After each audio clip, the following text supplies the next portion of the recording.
Hello दोस्तों, आइए चलो मिलते हैं हम लोग क्या नए मेहमान से, जो कि 3.1 का क्वेश्चन नंबर 3 है। क्या है? 3.1 का क्वेश्चन नंबर 3 क्लास 10th का मैथ है। हम लोग इससे पहले दो बता, देखिए ऐसा ये क्वेश्चन है, लैंग्वेज है। लैंग्वेज समझ में आ गया था, क्वेश्चन बनेगा लगभग इसमें 30 से 40 क्वेश्चन है। भाषा वाला यदि ये बन गया तो समझ में आया, ठीक है। नहीं समझ में आती एक भी नहीं बनेगा, ये गारंटी है मेरा। यदि इसको समझ गए तो आपसे बनना एकदम निश्चित है।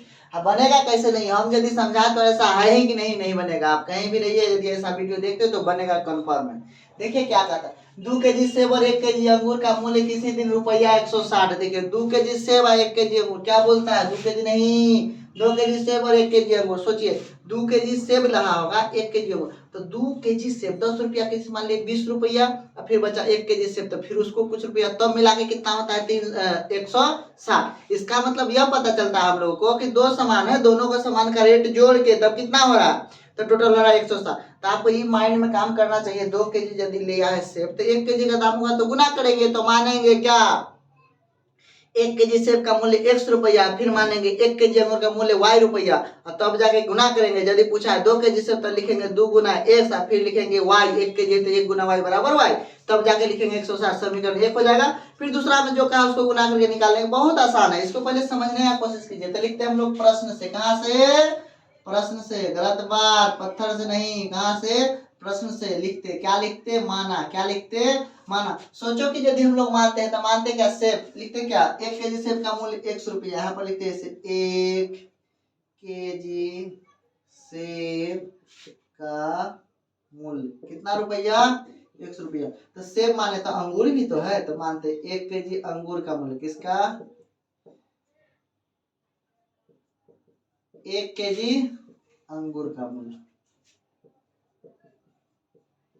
1 kg अंगूर का 1 kg अंगूर का मूल्य कितना है? y रुपया। कितना रुपया है? y रुपया। कितना रुपया?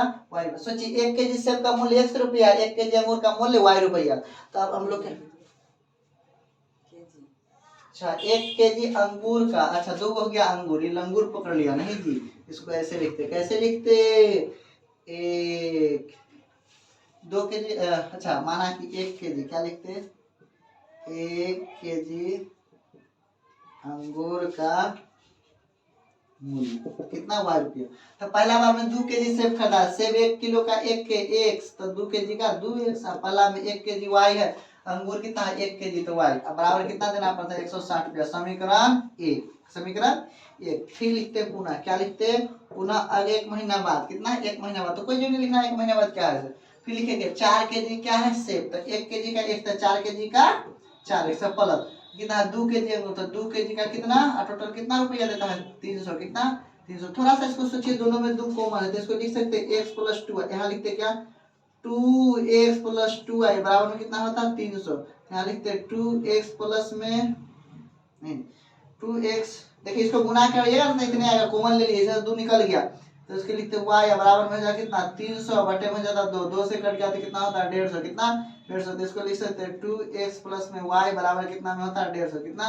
150। समीकरण 2। समीकरण 2। देखिए हम लोग का हमेशा यही इंतजार रहता है कि समीकरण 1 और समीकरण 2 आ जाए। चलिए इसको ग्राफ बनाते हैं। तो इधर से हम लोग लिखते, कहाँ से? इधर से लिखते क्या? समीकरण 1 एवं 2 से लिखते। पहले समीकरण 1 से, कहाँ से? समीकरण 1 से। तो समीकरण 1 से, तो समीकरण 1 से बनाने के लिए हम लोग क्या करते थे? इस समीकरण को लिखते थे, ऐसे लिखते। कैसे लिखते? 2x प्लस में y बराबर में 160। तो हम लोग लिखते 2x बराबर में क्या होता?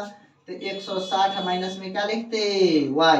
अब हम लोग क्या लिखते? x बराबर, तो लिखते 160 माइनस में y, अब बटे में क्या लिखते? 2। तो ये हो गया x बराबर, इतना करके हम लोग एक ऐसा घर बनाते, उसमें पहला में लिखते x और दूसरा में लिखते y, ऐसा हो जाता। सोचिए यदि हम लोग कुछ लिखते 2 से भाग देना है, तो हम लोग कितना लिखे कि छोटा नंबर आता? कितना आता? छोटा नंबर। तो छोटा नंबर लाने के लिए हम लोग क्या करते हैं? इसमें से कुछ लिखते हैं, तो लिखते कितना? मान लीजिए कि यहाँ पर हम लोग कितना लिखते हैं जी? 100 लिखते हैं, तो 160 मतलब कि 30 आता है। इसका मतलब हम लोग को 10 का अनुपात लेना आता है। कितना का? 10 का। चलिए 10 का अनुपात लेंगे। यहाँ पर हम लोग रखते हैं फिलहाल 10। क्या रखते हैं? 10 मतलब 15 नहीं रखते हैं। कितना? मान लो कि 50, 50 घटेगा तो 120, 60, ये भी बड़ा हो जाता है। मान लो कि 100 रखे। कितना? 100, ये लेकिन बड़ा हो, चलो 100 रखते हैं। कितना? 100। कितना? 100 यदि रखते हैं तो घट के आ जाएगा कितना? 60 का आधा कितना हो जाएगा? 30। ये हो गया।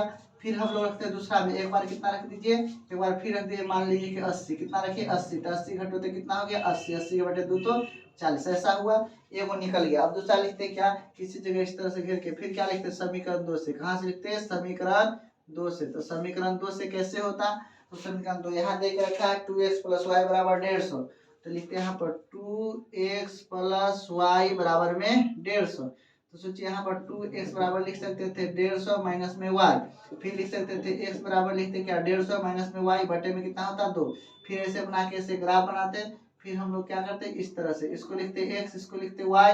सोचिए क्या डाले कि 2 से भाग लग जाए, मान लो कि हम लोग 100 डाले, फिर कितना डाले 100 डालते तो कितना होता 50 का 2 तो कितना हो गया 25, कितना हो गया 25, इसका मतलब हम लोग क्या कर दिए 50 डालते तो फिर 50 10 के गुणज में, हम लोग 10 के गुणज में लाने के लिए क्या करेंगे 50 डालें, क्या डालेंगे 50, यदि 50 डालते हैं तो घट के 100, 100 का आधा कितना होता 50, ये हुआ कल 5 में नहीं लाएंगे 10 के गुणज में लाएंगे हम लोग। अब देखिए इसको फिर क्या करते हैं, तो इसको हम लोग क्या डालते हैं, अब डालते हैं कितना, मान लीजिए कि इसको 80 60 डालते हैं, 60 तो बचेगा कितना, नहीं 80 डालते हैं तो बचेगा कितना 30 70, 35 दूना 70, नहीं मतलब कितना होना चाहिए, इसको कितना घटाओ 60, 40 दूना 80, 40 दूना 80, मतलब हम लोग इसको 70 लिखते हैं, कितना लिखते हैं 70, 70 घटेगा तो बचेगा 80, 80 में 2 से भाग दिए तो 40, ये हो गया कहानी क्लियर। देखिए ये दोनों हो गया, तो आप ग्राफ बनाने जानते हैं। अभी हम लोग क्या करते हैं, फिर से इसको ग्राफ में ये दोनों के यहाँ लिख के और हम लोग ग्राफ बनाते हैं इसको। देखिए इतना समीकरण था उसको ऊपर लिखे, अब हम लोग कैसे ग्राफ बनाएंगे, तो ऐसे हम लोग क्या करते हैं एक लाइन खींचते, लिख दिए, देखिए बीच में इस तरह से अंदाज लेके वो खींच देते, लिख दिए ऐसे, ऐसे सब में फिर बना दीजिएगा, नहीं तो आपका क्वेश्चन गलत हो जाएगा, यदि नहीं बना पाइएगा ना ऐसे तो गलत हो जाएगा। कुछ अनुमान लेके कुछ चलते, देखिए ग्राफ काफी बनाते हैं, 1 2 3 4 5 6 7 8 9 10, 1 2 3 4 5 6 7 8 9 10, 1 2 3 4 5 6 7 8 9 10, फिर चलते इधर तो 1 2 2 3 4 5 6 7 8 9। अब हम लोग लिखना स्टार्ट करते, यहाँ पर लिखते 100, यहाँ पर लिखते 200, नहीं 10 का अनुपात लेंगे, कितना का 10 का, यहाँ तक 10, उसके बाद 20, उसके बाद 30, उसके बाद 40, उसके बाद 50, उसके बाद 60, उसके बाद 70, उसके बाद 80, उसके बाद 90, उसके बाद 100। इधर भी लिखते तो कितना होगा 10 20 30 40 50 60 70 80, उसके बाद 90, उसके बाद 100। फिर इधर चलते तो होता है क्या, माइनस में 10, माइनस में 20, माइनस में 30, माइनस में 40, माइनस में 50, माइनस में 60, माइनस में 70, माइनस में 80, माइनस में 90, माइनस में 100। यहाँ पर लिखते हैं हम लोग क्या -10, माइनस में होता है 20, माइनस में लिखते 30, माइनस में लिखते 40, माइनस में लिखते 50, माइनस में लिखते 60, माइनस में लिखते 70, माइनस में लिखते 80, माइनस में लिखते 90, माइनस में फिर कितना आता 90 के बाद माइनस में कितना आता तो माइनस में 100, कितना आता माइनस में 100, ऐसा हो गया। इसको हम लोग लिखते कितना x डैश, तो इधर लिखते x, ऊपर लिखते हैं यहाँ पर y, तो नीचे में लिखते y, मतलब माइनस में जिधर होगा उसको डैश लगा देते हैं, इधर होता माइनस y।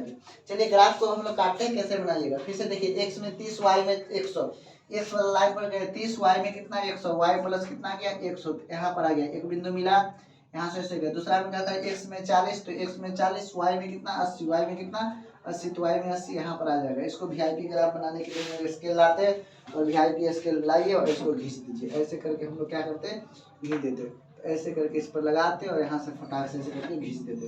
यहाँ पर जब घींचेंगे तो इधर को मारते, इधर लाइन उधर लिख देते। समीकरण कितना है 2x प्लस में y बराबर में 160, समीकरण ए।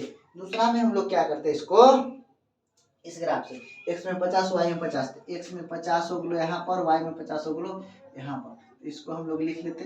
दूसरा में फिर क्या कहता है x में 40, तो x में 40 y में 70, y में x में 40 y में 70, तो यहाँ चलेगा, कहाँ चलेगा यहाँ चलेगा। इसको ऐसे रख के हम लोग घींच देते, ग्राफ हो गया कंप्लीट। क्या हो गया ग्राफ कंप्लीट। तो इसको ऐसे किए और इस तरह से खींचे, इस तरह से कहानी कंप्लीट हो गया। इसको हम लोग मिला देते, इसको लिखते इससे, इसको लिखते ऐसे, समीकरण लिख देते 2x प्लस में y बराबर 150।